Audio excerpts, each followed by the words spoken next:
Hello and welcome back to Car Design Dialogues for our final session of the day. Just a quick thank you to everyone who's tuned in so far, and just another reminder to take advantage of our networking tools and suites and try and connect with other colleagues and peers and try and make the most of that networking capability. Now, what does the term SUV mean in today's currency? The format has become so ubiquitous that we often sit up and notice when an OEM launches a traditional estate car or station wagon, but the market shows no sign of slowing down. In fact, it accounts for a substantial portion of the entire US market. Where did it all begin? Well, in the United Kingdom, it was the Range Rover that first married a luxurious interior to an off-roading platform. But in the United States, it was a very different story. The genre kicked off with a Jeep Wagoneer way back in 1963, and the Wagoneer was an instant hit. It remained in production to the early 90s, and now it's back. And I am delighted to introduce the team who's resurrected this American icon. They are Chris Benjamin, Tomei Jablonski, Lachelle Turner, and Vince Galante, and they're going to tell us the story behind this iconic vehicle.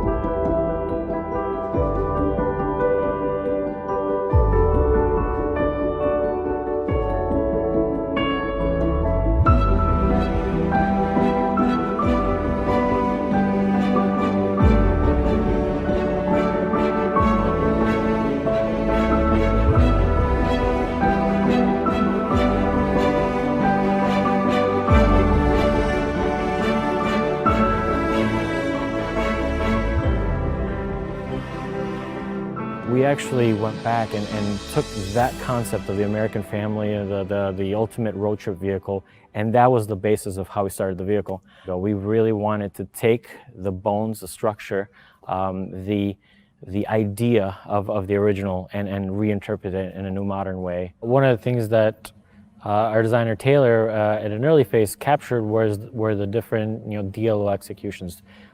That became our focus point that we hung the rest of the design on. I mean, there was actually a couple of explorations where we tried even a little bit more traditional, something more historic, something more retro. We were kind of going back to that one sketch of the side view, and it was just so pure and simple. You had the roof line, you had the DLO shapes, and then this continuous A-line, and that became everything. And we tried to get as thin of a pillar as possible, and we actually framed the house, if you will, or framed the architecture of the vehicle, and that ended up being a key element of how we designed the vehicle. There's almost like a split line, if you will, where the lower portion definitely speaks to more of the capability, the trapezoidal rear arches, the approach and departure angle, especially with the air ride suspension that gives you the capability that you need. Once you start going up the vehicle, you start looking at a lot of the fine details that we've done. We have quite intricate texture pattern all the way throughout the front end that actually is there to graphically break up the vehicle, but it's also the areas where we have certain components like the DASM, the radars, the different sensors. And there's quite a bit of intricate work with the grille rings, with the laser texturing within that. Going to the side, all of the DLO moldings actually have a brush surface with a smooth surface that has a premium tint. Lattice work that actually supports elements that's very apparent in the headlamp, the mirror, as well as the roof rack. We did take influences from the teak that was actually used on the vehicle, and we did it in a more authentic way. In the original, there was obviously the vinyl graphics on the side. With the concept vehicle, we wanted to take those elements and turn them into a little bit of a scavenger hunt. So you actually have them in the headlamps in the vehicle, as well as the roof rack, and it is actual teak that we used. We have the tail lamp connecting with the license plate where we actually have a lot of our light shine through, and we did this acrylic waterfall behind the license plate. Quite intricate, actually, once you get really up close. Same thing with the wheels as well. We have 24-inch wheels with 3D printed inserts that have quite a bit of pattern on it that actually is not even a consistent pattern. It actually washes and fades and plays around. The entire grill is done out of one solid piece of glass. It allowed us for all our jewelry and details to actually be submerged behind that glass, because once you actually get in there, there's quite a bit of details. The wood headlamps you have, once you actually move in, we have a lot of patent work. We have laser etch grill rings. We actually have an LED strip that runs all the way across. It does a sweep from side to side. It gets the headlamps going. It's a very welcoming and soothing connection that you instantly get with it. So the full across LED bar gave us the biggest, lid signature. And also gave us a little bit of room to play with something. We actually have a mode, especially when it's charging, they can actually kind of pulsate. From the clay process, we actually we spent some time there, and then we really went back to the digital world when it came down to the details. There's, especially with the amount of layers that we did to every single component. One of the other things that we did is with this layering system, those badges glow. So the glow is actually more to the side of the badge and not the top. So it gives you this soft, soothing, intro. The wheels, the center cap, we have, laser etched and engraved Wagoneer. When you look at and kind of zoom into the details of the badges, it's actually a multi-piece design. There's two different finishes. There's actually brushing on it as well, just to show how proud we are of it, especially of the team that did it. We also have the American flag. This also translates to the Detroit map on top of the roof that signifies, where the team that actually did this is located. We had the craftsmanship, we had the lighting, we had the color and trim, we had the sculptors, we had, the people that were physically making the model. This emotional connection with a variety of people that have this, idea of what a Grand Wagoneer is. That's what I'm proud of. There is a story and substance to this vehicle rather than just, a new design.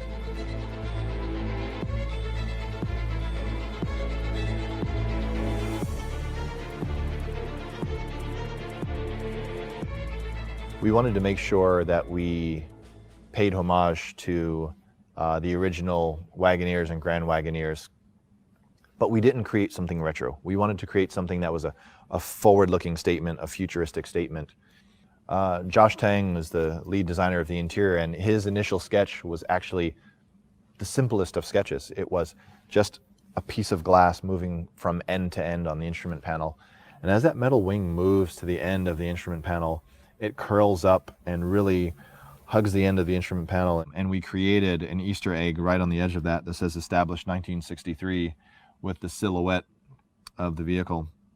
That wing captures the wood. All of that is sort of sitting below this piece of glass that appears to float above it. And what that does is it creates this cool juxtaposition between the technology and everything else.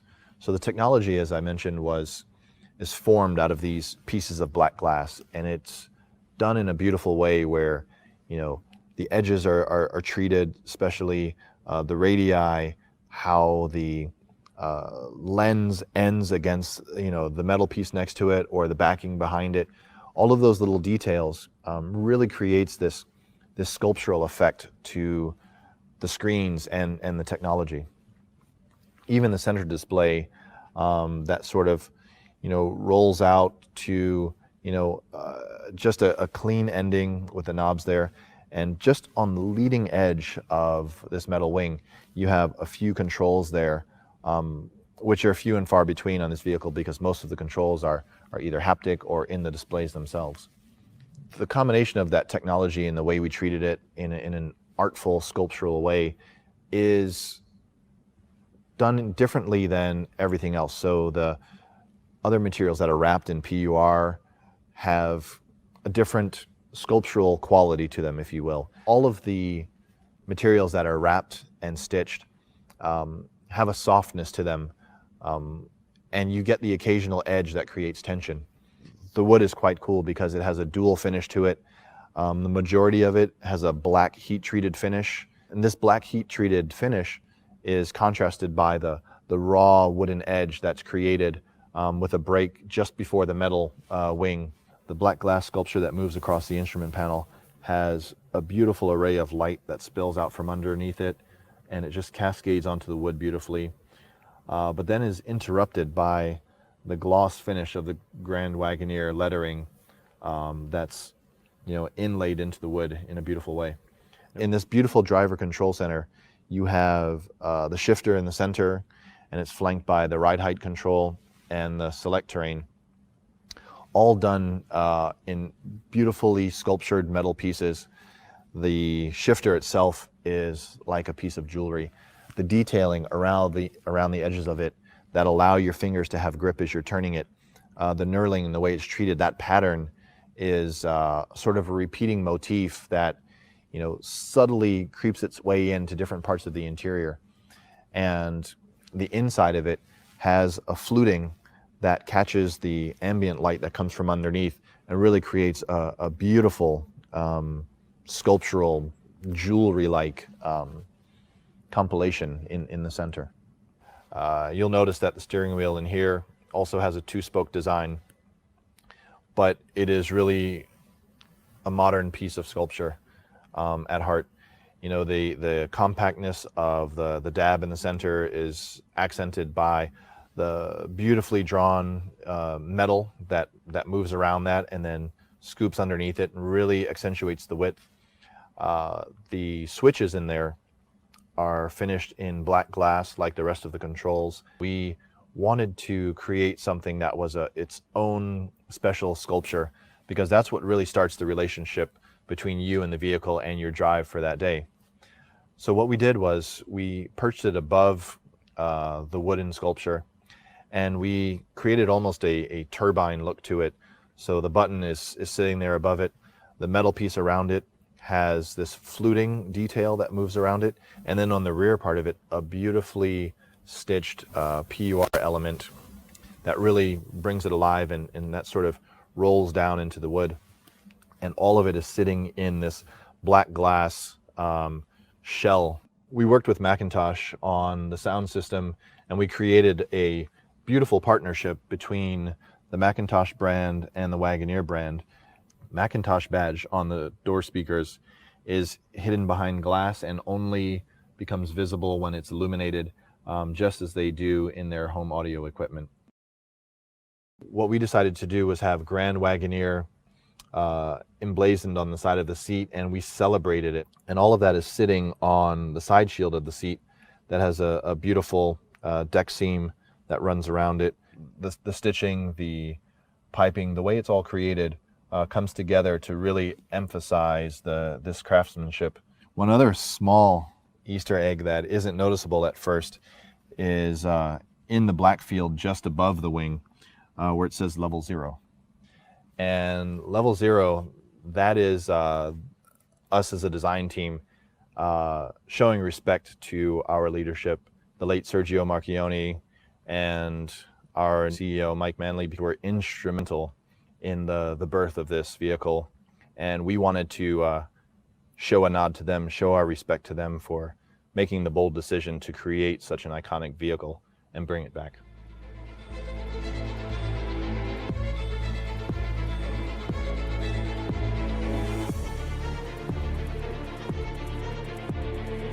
The goal of the UX for the Grand Wagoneer concept was really to explore kind of this great, powerful new platform we have with Uconnect 5, while at the same time, how can we really highlight the brand experience of the Wagoneer? The first thing you notice is there is screens from pillar to pillar, and even in the backseat, there's 7 screens in the car. And when you first get in, you think to yourself like, wow, that's a lot of screens. So, but our goal is always to make the system as easy to use as possible and super intuitive. And so one of the ways that we've done that is each screen has its own dedicated function. The cluster is real-time driving information. In the center stack, you have your entertainment and your navigation, and you have your comfort display down below. But another thing that we did is the Wagoneer has a very unique visual design on all the screens.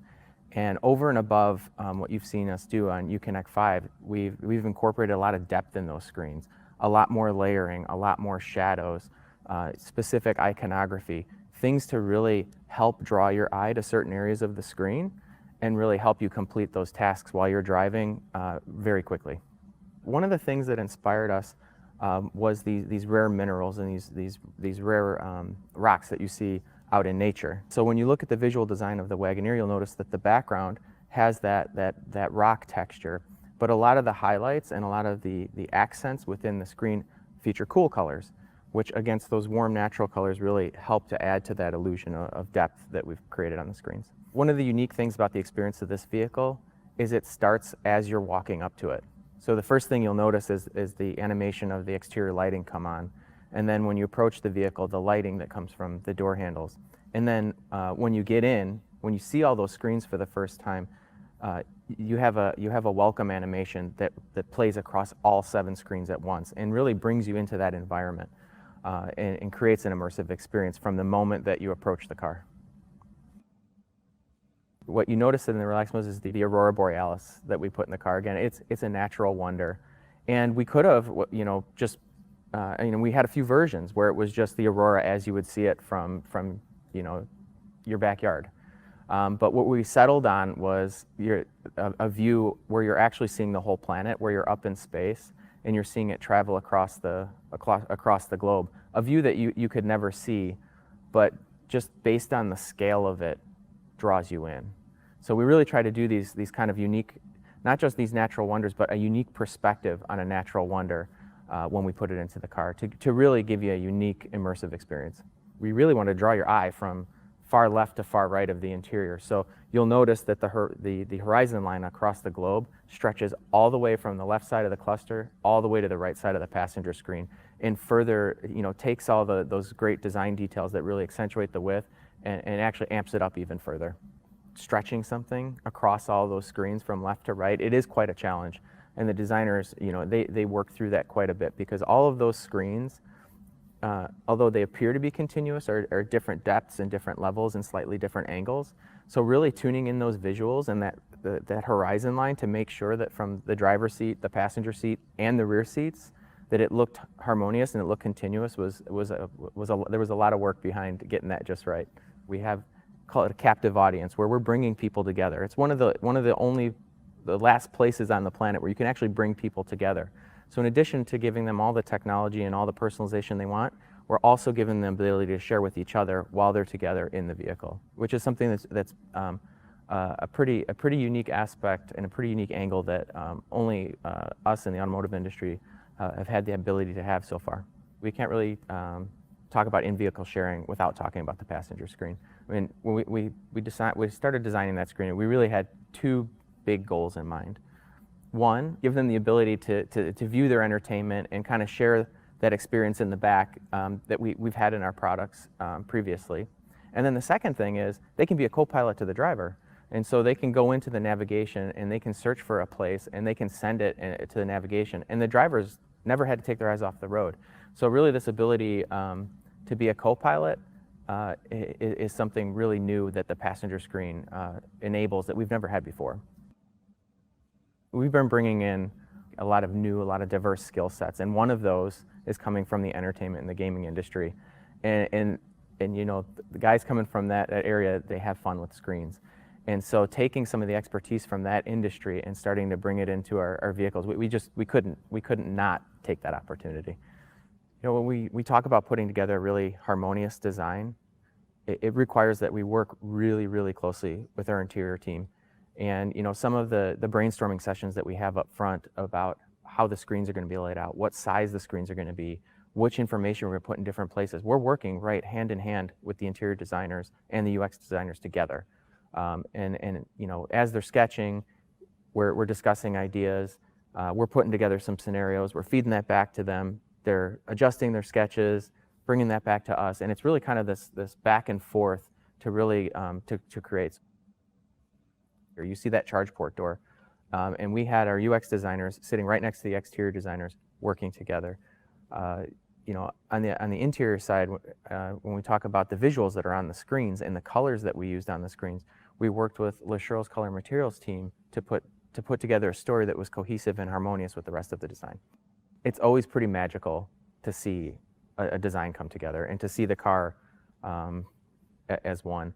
And we all work in our separate disciplines and our separate skill sets. We work together, but we work in our own zones. But when you finally see that product come together, it's really magical, especially when you're talking about something with such a rich history like the Wagoneer.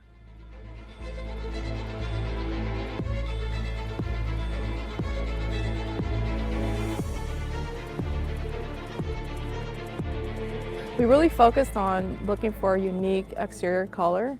The team captured that look with the new Arctic Ice exterior color.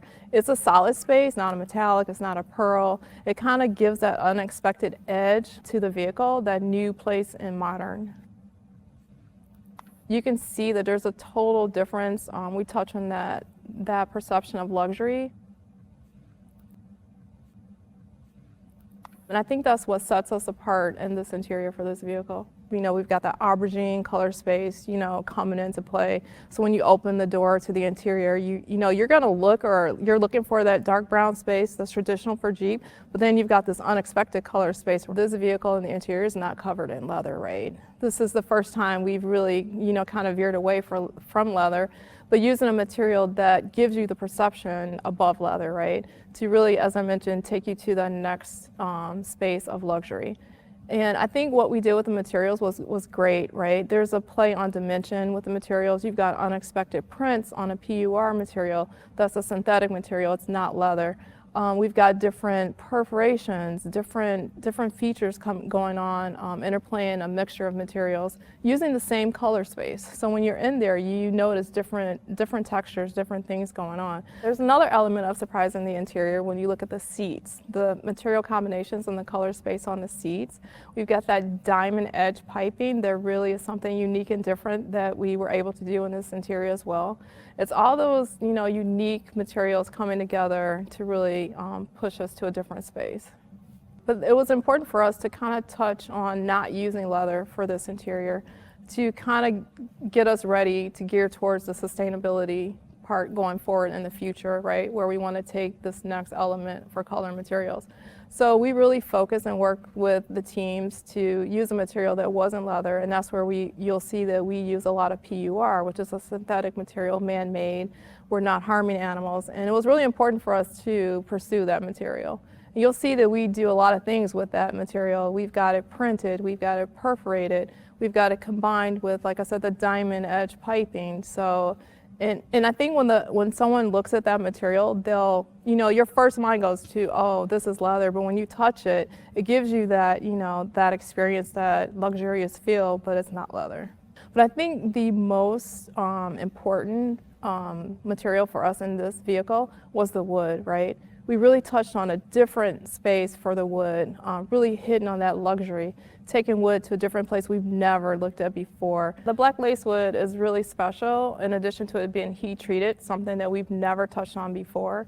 It also leaves that raw edge, which really plays into the craftsmanship, the attention to detail, and it's also an unexpected surprise. But we also have the sustainability of the wood because it is a real wood.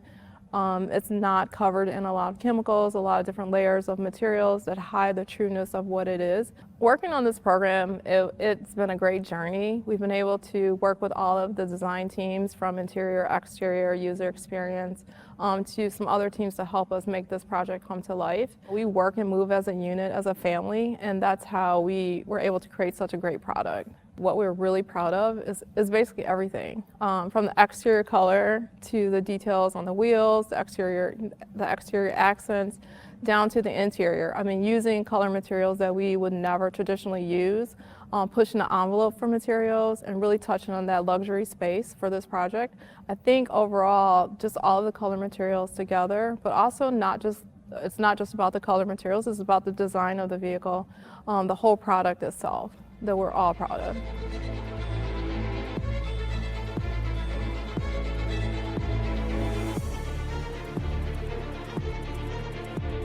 When we started talking about the Wagoneer coming back, having those conversations, we really wanted to look at what was great about the original, paying homage to that icon, respecting the heritage that's there. We wanted to really push it into the future and create something that was forward-looking, and so we're not only bringing back a nameplate, but launching a new brand as well. You know, the Grand Wagoneer is the flagship of what is to be a you know, stable of vehicles under the Wagoneer moniker. We defined the pillars, if you will, of the brand. So we went through numerous versions to define what is truly going to be Wagoneer. In most cases, when people think of luxury automobiles, they think they come from Europe. And so that was the unique challenge, was creating something that was both premium, but also something that had a soul, that had warmth to it, that wasn't pretentious, and that really captured the hearts and the imaginations of those that remember the original and those that are coming in fresh and being excited by something that's moving into the future. And all the stories that we got to experience doing the research in TV shows and things like that, even to this day, a lot of the times when American families are shown or American road trip, that notion, they always use the Wagoneer. Looking at the customer, we talk about, you know, the great American road trip and how much, how big a part of the fabric of America that is. You know, the road trip being about spending time with those that you love. You know, it's more the experiences that you have as a family, and you know, just the things you see, the emotions that you're able to share with one another. Harnessing of that really in our customers and in their experiences that we wanted to capture and really bring to life in the design. Authenticity, right? Everything that we did had to be authentic.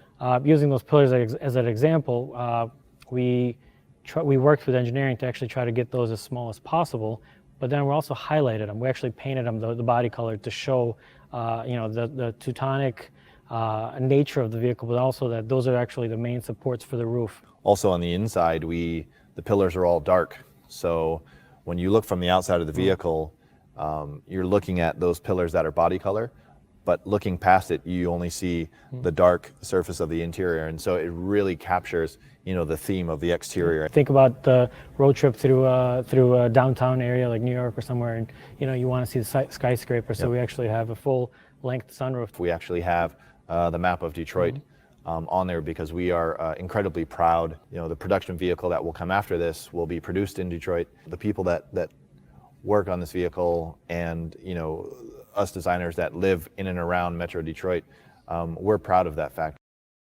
We almost did like a deconstruction of the original. We actually brought in a vehicle here. We spent time staring at it, and by doing that, we actually, you know, deconstructed it back to its bare bones, basic lines. I mean, for the exterior, I can talk. There's the A line that kind of carries all the way throughout the vehicle. The dominant face with the kick up.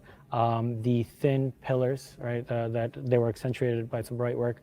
So a lot more elements, obviously, throughout the vehicle, but we actually went down to those 3 or 4, and those are the ones that we took as religious. Similar approach on the interior, but it wasn't specific lines or how things were treated. It was more the philosophical grouping of items. For example, if you look at a 91 Grand Wagoneer, all of the vents were horizontal, all of the controls were organized in a neat black field, and then, you know, the wood was in great quantity. So those are some of the elements that we captured, and of course we didn't do it the exact same way. In fact, they don't look anything alike from a design perspective, but it is the philosophy behind how things are organized, how they're grouped, and then the execution of it is all, you know, today, modern, future. So it's a great juxtaposition of those two ideas. One of the things that we wanted to celebrate was the American craftsmanship. So we actually, you know, took a lot of time in the detail. So you look at the overall picture, and it's really nice and clean and monolithic. But then once you do the secondary read, when you zoom in, you really get a sense of the craftsmanship level. For example, on the interior, the architecture of it was the main thing, creating a major theme on the interior. But after we created that theme, we then went through the depth of all the details and looked at how those are incorporated into the overall theme, what feeling they give you, and how they relate to all of the exterior. This notion of authenticity drove us to keep things as basic as possible, and the jewelry and the detail work to actually be encapsulated and closed behind unified elements. I mean, anywhere you look around the vehicle, especially even the details, there's quite a bit of luxury in it, but we're kind of like Detroit, right? It's not like look at me, Yeah. It's actually we're very subdued, but Yeah. we're done such in a tasteful way. Like I said, everyone was really, really proud. This product brought in teams and people from all around the world. I mean, we have people that have grown up with this vehicle in their families or things of that nature, and people that this was the first time experiencing it, but it gathered everybody together, and we're all in Detroit doing this thing. So Yeah, it's awesome. Cool stuff. So,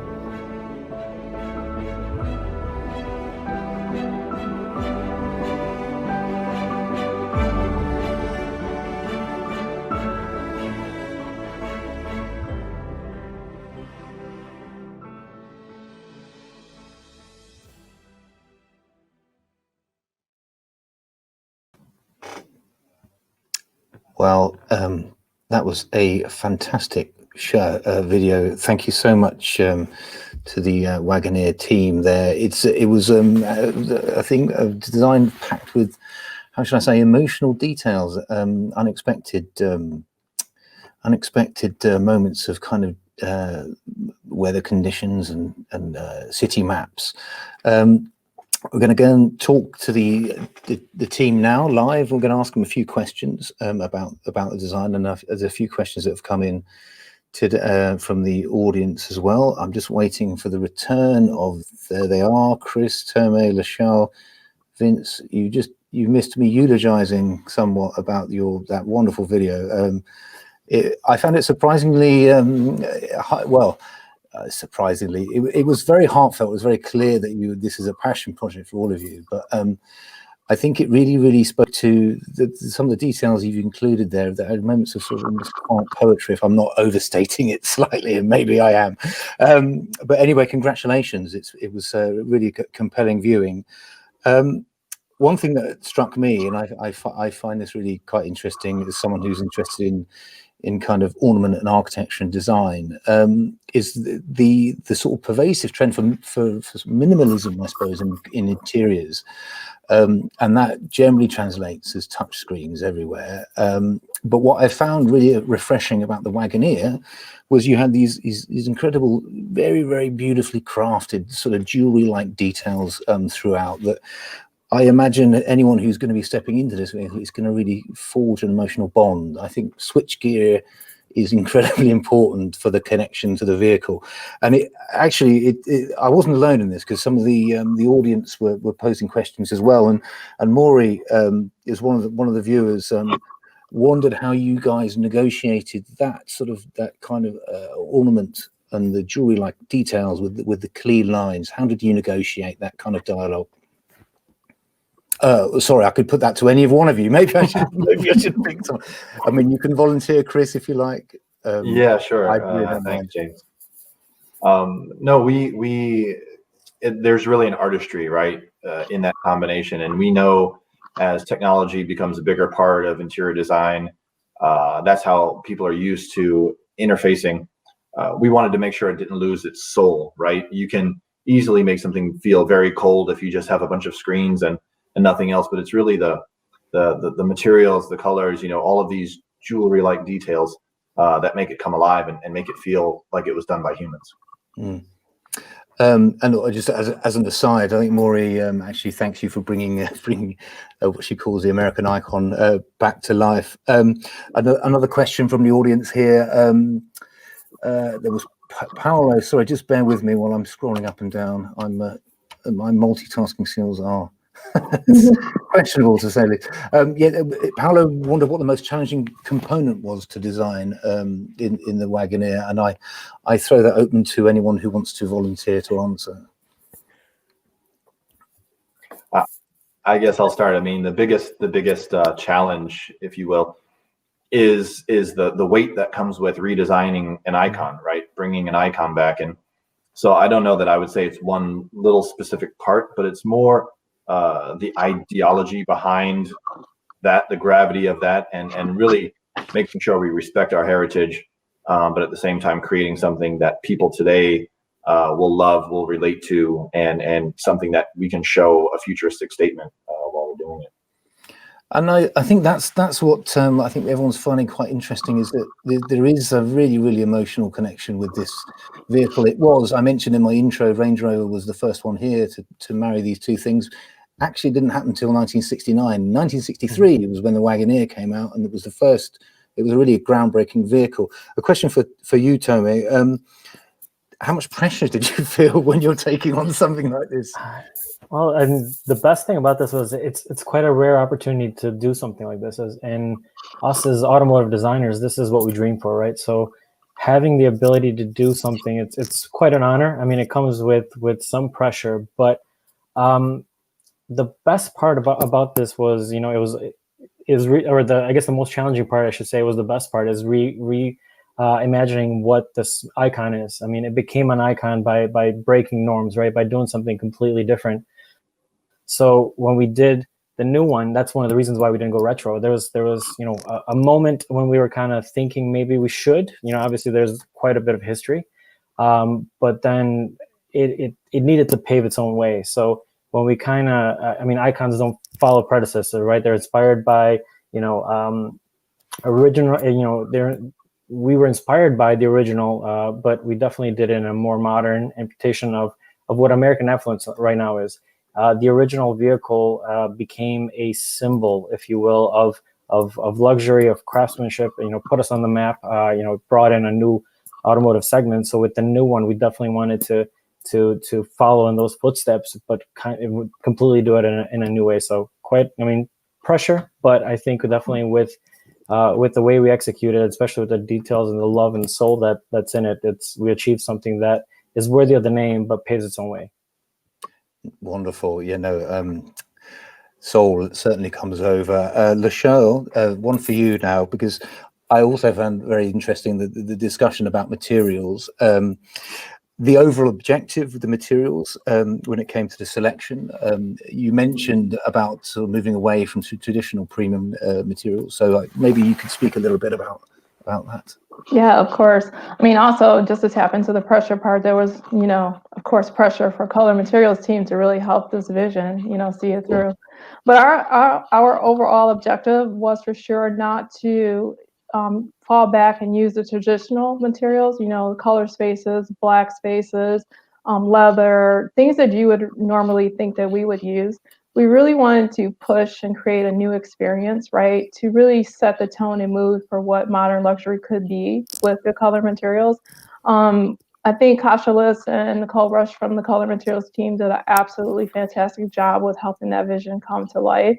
And, it starts with everything, like we said, with the exterior paint color. This Arctic ice, is a solid space. Who would have thought that we would have used a color space like that on this type of vehicle, right? We could have easily have used, a black, a silver, or white, but the vehicle could still carry any color. But we really want to do something really unexpected and different with the exterior and the interior with regards to color materials. And I think the team did a great job with making that happen. We've got so many different plays upon materials. That aubergine color space is just something so beautiful. We actually had our eyes on that space for quite a while, and this vehicle came along, and it was like the perfect opportunity to put that in there. So overall, the color materials were just fantastic. And slightly more sort of detail, I suppose, for you, Vince. Was there a challenge? Was there a challenge aligning the imagery on the screens in the first row via the relax mode? Yes, for sure. We do have experience working in a lot of different aspect ratios. We've never actually put all of them in one car at the same time. So designing, having those different aspect ratios and having them in different positions and different angles slightly in the car was a challenge to get things aligned. And also, having that many screens in the car and creating a system that's not intimidating requires that you're very consistent, you're very deliberate across all of those screens. So the guys really developed a great design system for all the UI in the Wagoneer that can travel from screen to screen. So between coordinating the look of the screens and the structure of the screens, it was definitely a big challenge, but we couldn't help ourselves. And you pulled it off. I'm guessing, or you feel like you've achieved some kind of success there. Yes. Thank you. Yeah, ease of use is something that our Uconnect system has always been really known for, and we've been exploring the space of not just the experience for the driver, but the experience for every passenger in the vehicle for a little while. So making sure, so I think we're really, I'm really proud of the team and really proud of what they come up with, this system that can actually, can work across an entire cockpit of a vehicle. I mean, it did come over in the video very well. In the film, I kept calling it video. It was more of a film, but it did come over very well, the way that you guys were collaborating and sitting next to each other and discussing things. So it became a real holistic design process. I think, actually, we're out of time. But what a great way to end the first day of Car Design Dialogues. Thank you so much, you guys. Loved the film, and it was lovely to hear from you in person. I'm going to sort of wrap up now with the rest of my colleagues, but that's just a huge thank you from Car Design News to you guys and to everyone who asked questions and tuned in. Thanks very much. Thanks, James. Thanks for having us. Thanks for having us.